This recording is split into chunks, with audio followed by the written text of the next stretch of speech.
I would say he's the best finance minister India's never had, right? And some would say the best prime minister India's never had.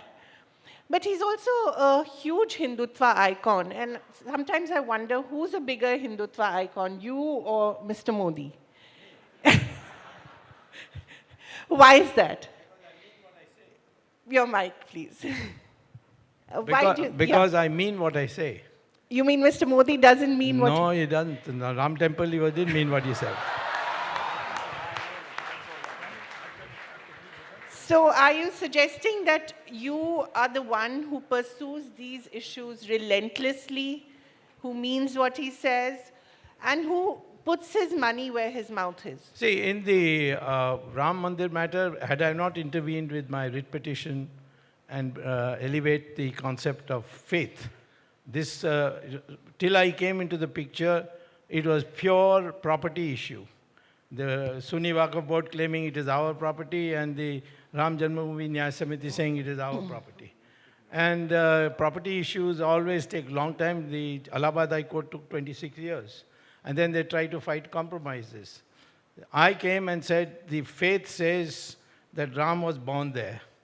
And faith is never questioned. Where Christ was born is never questioned. It was actually the dream of the mother-in-law of the King Constantine of Rome. And most of the holy sites in the world are on faith. So this also is on faith. And the court ultimately accepted that. That's why they gave the whole thing, the whole area, to the Hindus to build the temple. But do you think that CAA and NRC are the next logical steps after Ayodhya, or do you think UCC, as you have been propagating, is the next logical step? Well, I've been propagating that uniform civil code, but I think the next logical step, in a narrow sense, would be Krishna Janmabhoomi and the Kashi Vishwanath temple. They have to be liberated too. But I think we are now in a state where we have a very, very, very serious problem, the economy. And I think that's what should get first priority now, first priority attention. You say that, but the government of which the party you're a member doesn't seem to acknowledge that. You said that I'm the best finance minister we never had. Yes. Tell Mr. Modi to try an experiment with me.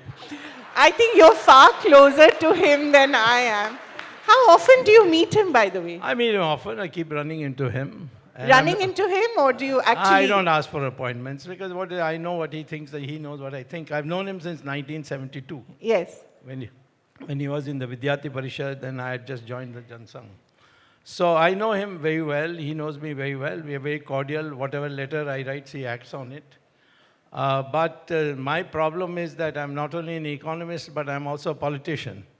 And if I get the finance ministry and do well, people are afraid that I might turn around and say, well, now I'm saturated with finance ministry, please give me the prime ministership. And that is something he doesn't want. So do you think everyone has regarded you as a threat, from Atal Bihari Vajpayee onwards? Vajpayee definitely regarded me as a threat, but I moved out of his way. I decided to continue with Janata Party. Then after Vajpayee went into comatose condition, then the RSS chief and Ashok Singhal, they came and made me merge the party with BJP, and that's how I'm in BJP. Do you regret that decision? No. DJ is a wonderful party. Their workers are superb. You can't find people who work without taking a penny from you sincerely, if they are motivated ideologically. It's an ideological party at the base. And if you fool around with the ideology as Vajpayee did, they'll defeat you. They won't go to work.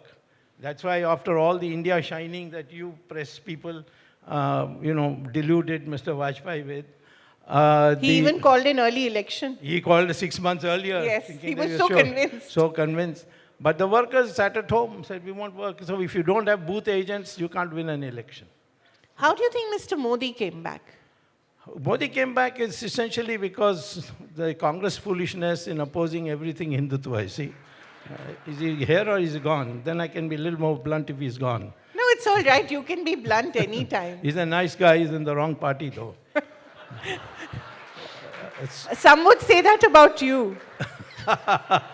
Well, if Sonia Gandhi was not in Congress party, I might have considered joining You Congress were one party. of Rajiv's closest Where, friends. yes, I was Rajiv's very good friend. Why does Mrs. Gandhi hate you so much? Well, I know her history, that's a problem. Can you talk briefly in polite company about her history? She is the daughter of a soldier of Hitler's army. Did you know that? Yes, of course. Okay. I've read you very closely, Ms. Okay. Dr. Swamy. But you don't publish. Of course I do. And her mother was Mussolini's youth brigade. Yes. She has so far not disclosed where she worked from 1963 to 1968. But I know. You have told us. And I won't tell. Yeah, but you've told us. Off the record, I've told you. Yeah. And her corruption is just unbelievable. And so I'm prosecuting her on National Herald, and I'm sure that she's already out on bail, and soon she will be in jail. So therefore, what do you think? She will not like me at all. Do you think anyone will like me if you prosecute them like this? But you have a history of pursuing certain individuals. Yes. Right? Whether it's Jaya Lalita or even Ramakrishna Hegde. Yeah. God rest both their souls. And, you're uncompromising. Well, with Jaitley, you see, it was sometimes friend, sometimes enemy. Yeah, you were even responsible for that tea party. The Yeah, famous that's tea right. Party. She, towards the end, throughout her, we had good relations, but she had this cinema history which had really warped her mind. In what way? She thought that everybody is purchasable and I am not purchasable. Nobody has tried, fortunately. Second is, she thinks that violence will overawe people. It didn't work with me. There are a lot of violence she did against me. And then after she was defeated in the elections in 1995, she came to my house because I had filed cases against her. And she said, to fight Karunanidhi, I need you, please join me. So I said that I can't, I've got cases against you. She said, I don't mind. Till the end, she did not object to my filing cases. Then we did very well, and then in Parliament, we became partners in the NDA. Yes. And then Mr. Vajpayee betrayed her. Yeah. He said, I'll give you this, I'll give you that, got her on board, and then ditched her. Then she wanted me to bring him down, which I did. But then we relied on Sonia Gandhi, and she made a deal. After I brought down the Vajpayee government, Ms. Sonia Gandhi made a deal with Vajpayee that he will let Quattrochi go free from Malaysia, because he was going to be deported to India, if she doesn't allow us to form an alternative government. So we got ditched there, and so elections came, and people held us responsible for imposing such high costs. Yes. She lost, and she was very unhappy. And it went on like that. Then she would suddenly call me and said, let's have a chat. She was a very fine person, but she went through hell. And she herself used to tell me, I've been put through a ringer in my life, so don't expect me to be normal. But I was the only one who earned her respect because I never asked her for money. Most people used to go and the first thing they would ask is for money. And therefore she had contempt for anybody who wanted money. Is your politics personal more or ideological more? If you mess with me, then it becomes personal. Who has dared to mess with you, Dr. Swamy? NDTV tried to mess with me. Yeah. It's gone. It's now on the way out.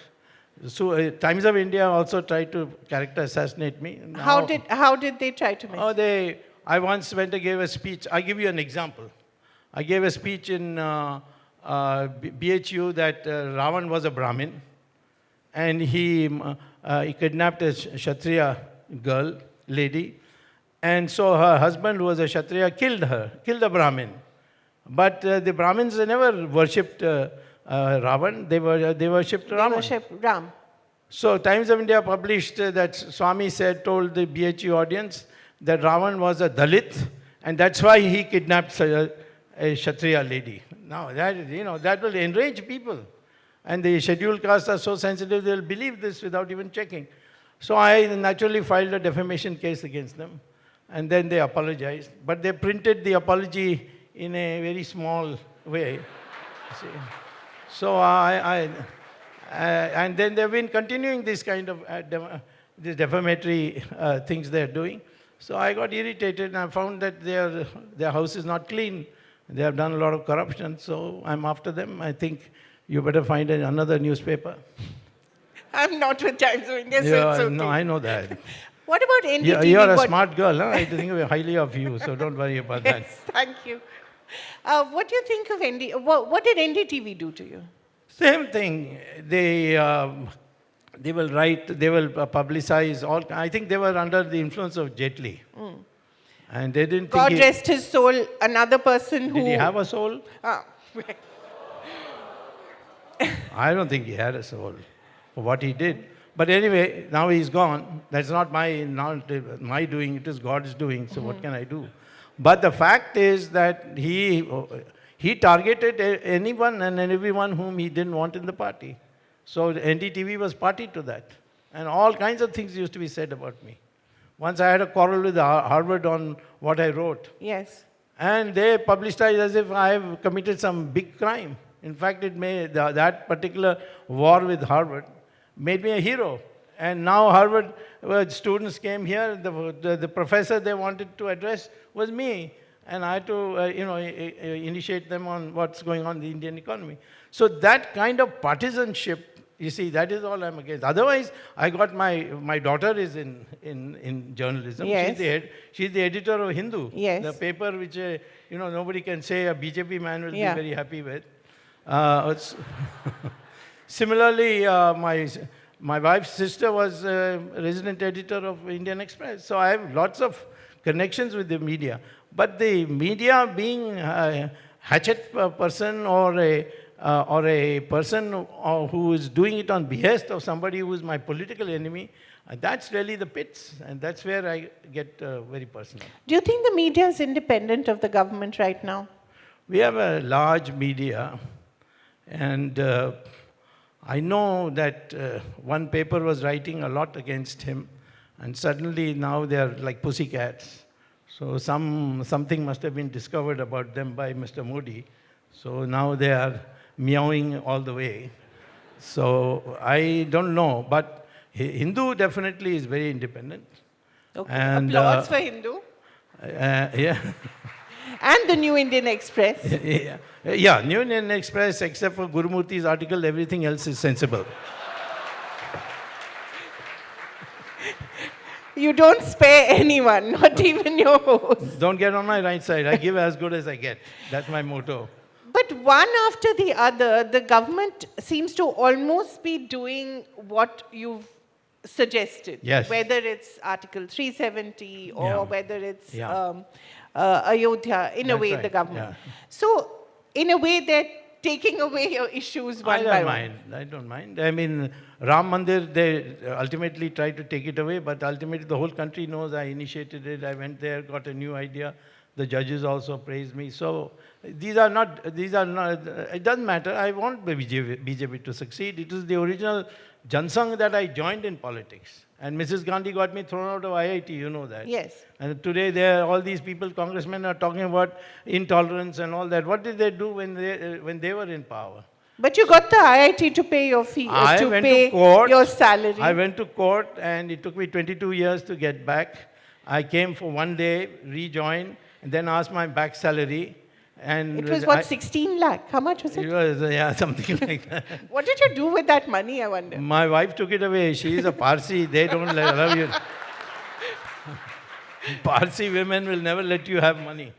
But she wrote a wonderful biography of yours, Yeah, she's which I think was very charming. Yeah, she's been devoted, yes, that's true. But on money, I have to take pocket money from her. How much does she give you?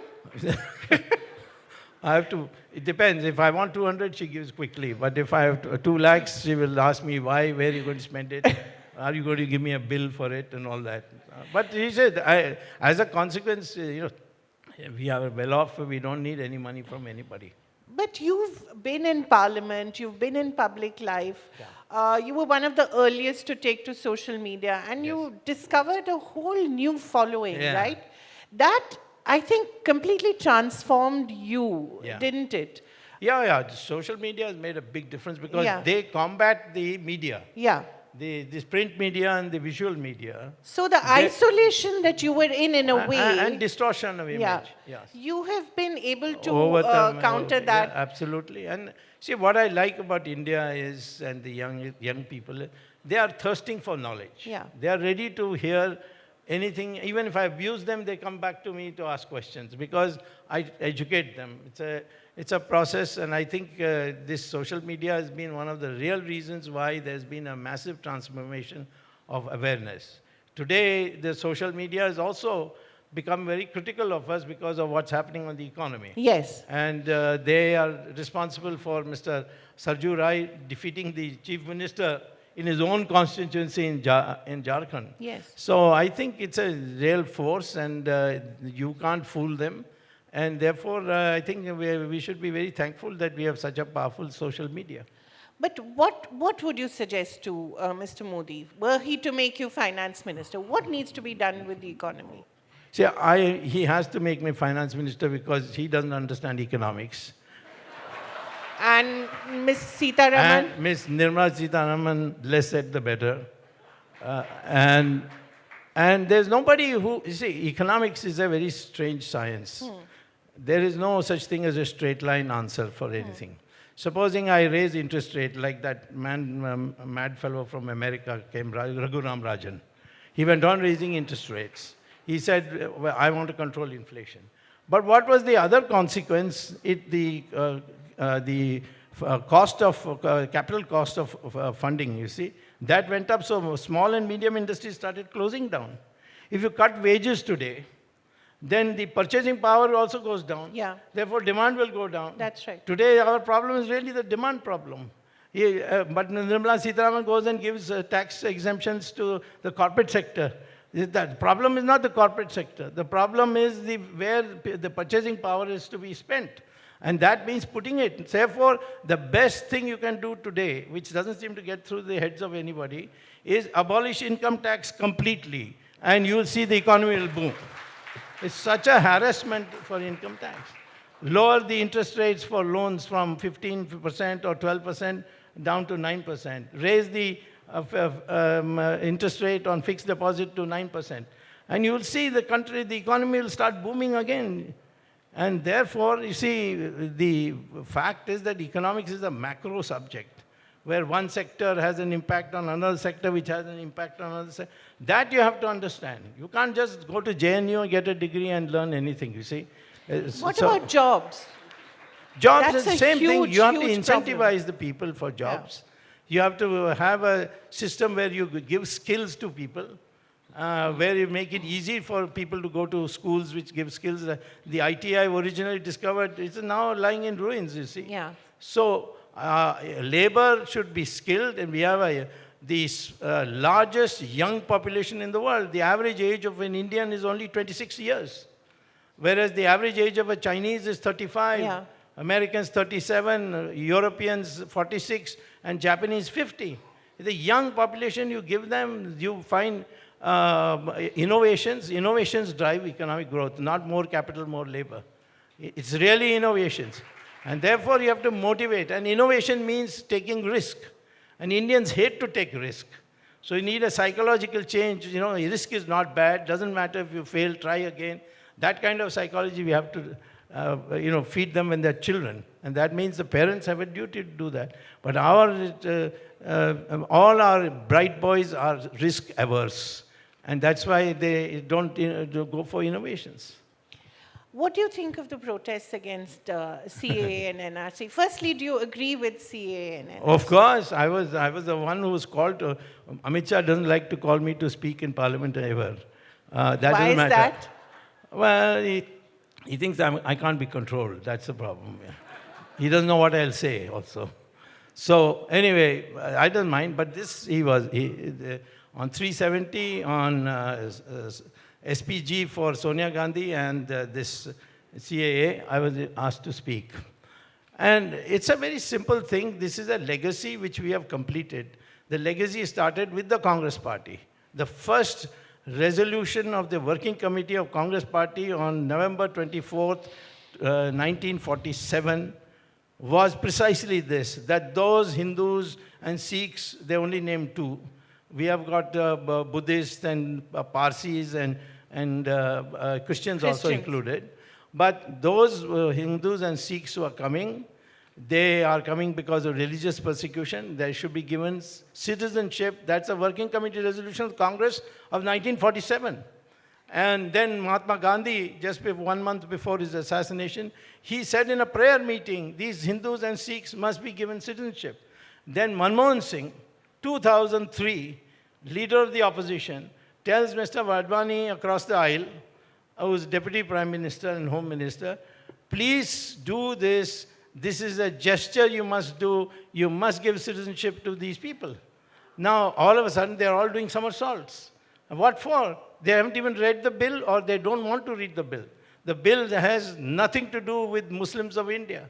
It is the Muslims of Pakistan who are not coming to India saying that we are religiously persecuted. I can't force a Muslim to come from Pakistan here so that your secular aspirations are satisfied. What about NRC? NRC is still a long time to come. It is about evicting people who are not citizens of India. Yes. Do you agree with that? Well, I agree with the concept, but I'd like to see the bill. I saw the CAB, it was called those days, Citizens Amendment Bill, and I was totally in favor of it, because this is a commitment we have to fulfill, and that too, the list has been prepared, and the cutoff period was also said, December 31st, 2014. If you were 5 years before that in India, for this purpose, and you're an illegal migrant, we'll give you citizenship. That's all. That's the end. It's not repeatable. You don't think that the selection of the three countries is arbitrary? Why? This is part of the partition problem. Afghanistan we included because after Taliban came, they drew all the Sikhs away. Right. So only the Sikhs are who have come from Afghanistan. Right. But Hindus, and mostly the scheduled caste Hindus, because they were doing Mazduri there, you see, and they were all exploited, so they came, they couldn't bear it. So Christians also came from Pakistan, and Buddhists came from Bangladesh, and Parsis, of course, came from Pakistan, Karachi. So we didn't have any Muslims from Pakistan who said that we are being persecuted.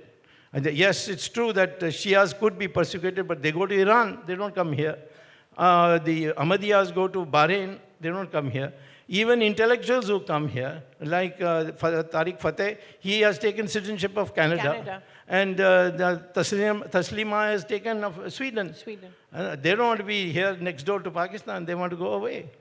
So therefore, I think this is a wholly concocted agitation which has all the missionaries, Christian missionaries abroad financing it. And many of the terrorist organizations have joined it. It's an anti-national agitation, and it should be opposed tooth and nail, in my opinion. But do you feel, as a former activist as well, and you were part of the emergency, where there was a generation of student leaders that arose because of that.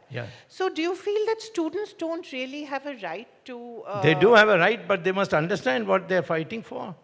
I have two grandchildren. They say they're fighting for the Constitution. They read the preamble. They sing the national anthem. Well, they may sing the national anthem, but what are you fighting about? Say Article 14, equality before law. I said, have you read Article 14? Supposing tomorrow I say I'm a Brahmin and the scheduled caste is getting reservation. Equality before law, I should also get reservation. I don't get reservation because I'm not equally placed with the scheduled castes. Therefore, I don't get it. So Article 14, the Supreme Court has numerous times interpreted, it is equality of equals. It is not equality of unequals. And that is why I can give the reservation to a scheduled caste but not give it to a Brahmin. So this is the thing that they have to understand. And where is this equality? I mean, Pakistani Muslim, I have to treat him equal to an Indian Muslim. I cannot do that. But you've offered citizenship to Musharraf. Musharraf, yes. That is not for religious persecution. That's because he has a lot of information, so we can gain by his coming here. But he has to admit that his family or his forefathers were Hindu. No, myself volunteered because he's from Daryaganj. He was also my friend, by the way. I have been to Pakistan a number of times when he was military ruler. One day he asked me whether I will inaugurate his office in Rawalpindi. So I went, it's a lovely office. Then I asked him, why you asked me? He said, my mother told me if you want to inaugurate a building, you must call a Brahmin. That's why I have called you. So that, he is truly integrated with our culture. And most Pakistanis are, but he was a type, if they are going to hang him, and the judge says he should be hanged for 3 hours. Can you believe that? A judgment of the Supreme Court saying he should be hanged for 3 hours for what? Yes, he was a military ruler. Yes, he had a coup. But you can't hang him for that. Because there have been so many coups in Pakistan. So therefore, I felt that he also knows a lot about Pakistan and the army. So if he comes to India, he's welcome. We'll look after him. I have always wondered at your network because you are so well networked. Yes. You know so much. Yeah. How is it and who are your sources? If you can, well, as many as you can tell us. I taught for about 10 years continuously at Harvard. Yeah, And then every year I went. right. Every Especially summer. Every summer, because that's the shortest period Yeah. and it's most convenient. It's hot here. It's much better there. And so I can do my political activities in India and teach there. I went, of course, in 1984, 85, 86 for the whole year. 3 Yeah. years I was there. So a long association with Harvard in teaching. So the best students come there. And then I've been a good teacher, otherwise they wouldn't be calling me so often. And they are all now positioned in all kinds of places. The Union Bank of Switzerland's chairman was my student. The defense minister of state in Italy was my student. Wow. The Eti Salat was a thing whose license I got cancelled in Supreme Court. Its vice president came to me to urge me. He was also my student. So I have students all over. I have students in Pakistan. The finance minister of Pakistan, Shahid Barki, was my student. And so this network I have kept in touch with. My father was a bureaucrat. My father-in-law was an ICS. I was brought up in Delhi. That's another network. I'm friends with the Chinese because I speak Chinese. And I've worked on their economy. And when Morarji was there, I was against Soviet Union. They were against Soviet Union. So friendship developed.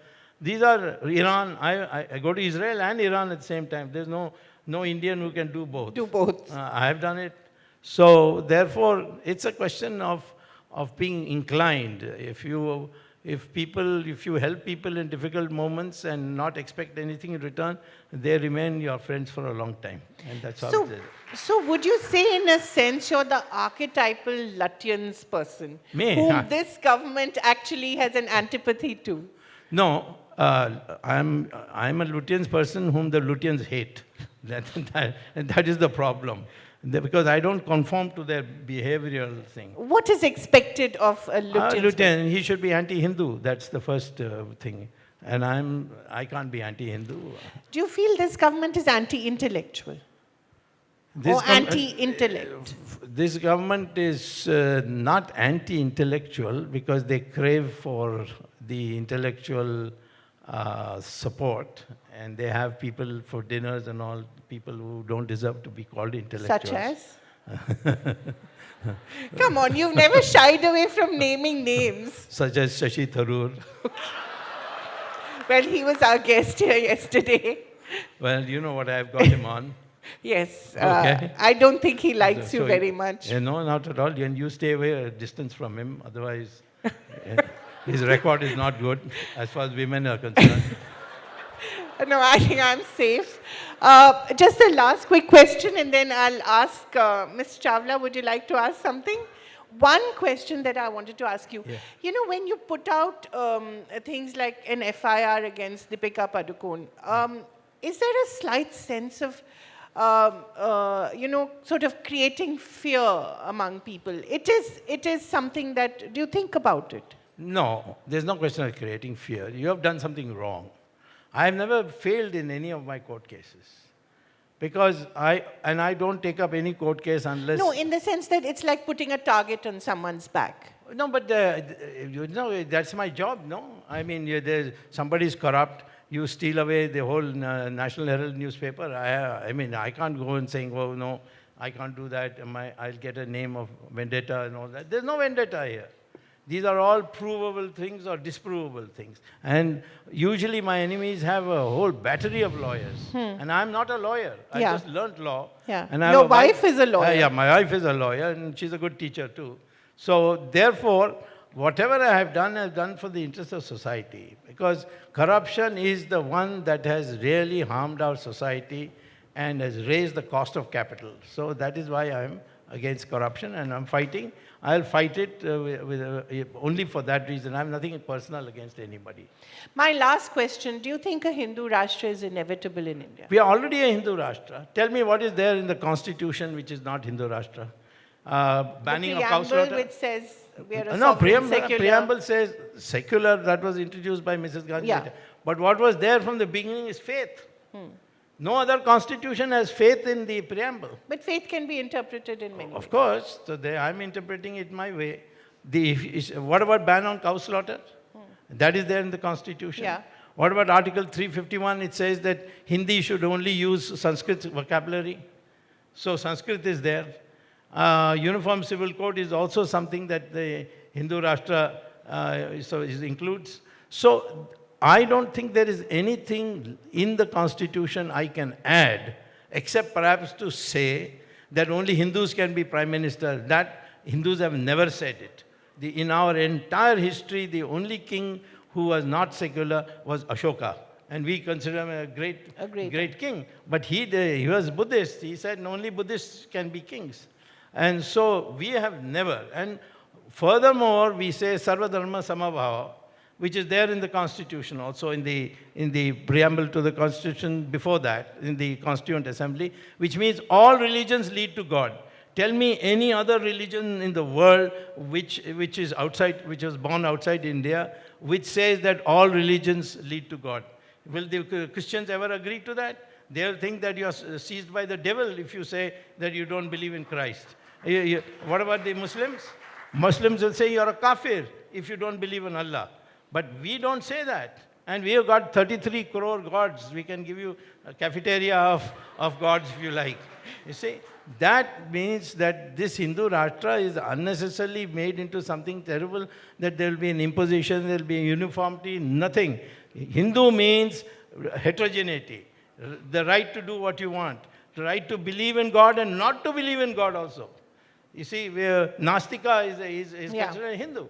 So therefore, I think we are already a Hindu Rashtra. So I persuaded Ashok Singhal not to ask for a new constitution. I'm saying this is a Hindu constitution.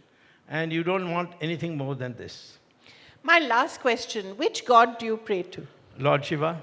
Okay. You're a Shiva. Principally, Lord Shiva. I'm Subramanian, which means I'm his son. Right. So, Lord Shiva, of course, all gods, wherever I go. I hope at one point he grants you your wish to become finance minister. If I'm going to ask God, I'm not going to ask for finance minister, I'll ask for prime minister. Thank you very much, as always, very frank and very erudite. Thank you.